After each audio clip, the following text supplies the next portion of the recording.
நாட்டில் கொரோனா பாதிப்பு நாளுக்கு நாள் அதிகரித்து வருகிறது. அதன்படி இதுவரை நாட்டில் 6815 பேர் கொரோனா தொற்றால் பாதிக்கப்பட்டுள்ளனர்.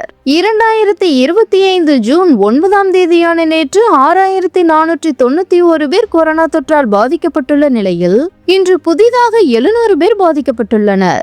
இதன் மூலம் கொரோனா தொற்று எண்ணிக்கை 6815 உயர்ந்துள்ளது. இதன் மூலம் கொரோனா பாதிப்பு 7000 நெருங்க உள்ளது.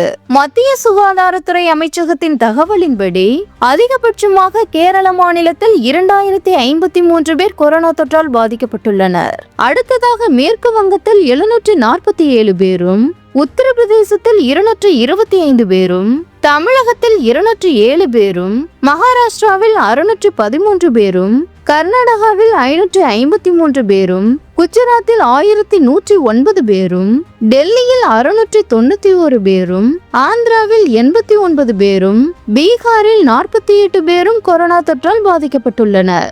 மொத்தமாக 6815 பேர் கொரோனா தொற்றால் பாதிக்கப்பட்டுள்ளதாக மத்திய சுகாதாரத்துறை அமைச்சகம் தெரிவித்துள்ளது.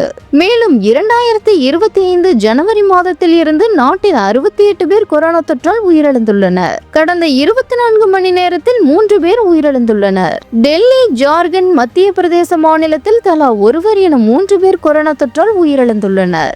டெல்லியில் 7 பேரும், குஜராத்தில் 2 பேரும், கர்நாடகாவில் 9 பேரும், கேரளாவில் 15 பேரும், மத்திய பிரதேசத்தில் 2 பேரும், மகாராஷ்டிராவில் 18 பேரும், தமிழகத்தில் 3 பேரும் கொரோனா தொற்றால் உயிரிழந்ததாக தெரிய வருகிறது.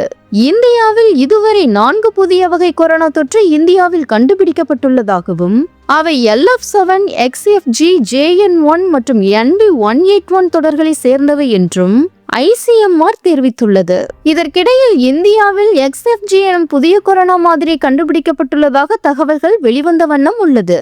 XFG என்பது கொரோனா வைரஸின் ஓமிக்ரானின் துணை மாறுபாடு என்பதாகும். இது முதல் முறையாக கனடாவில் கண்டறியப்பட்டதாகவும் இது தற்போது இந்தியாவில் பரவுவதாகவும் தகவல்கள் வெளியாகியுள்ளது.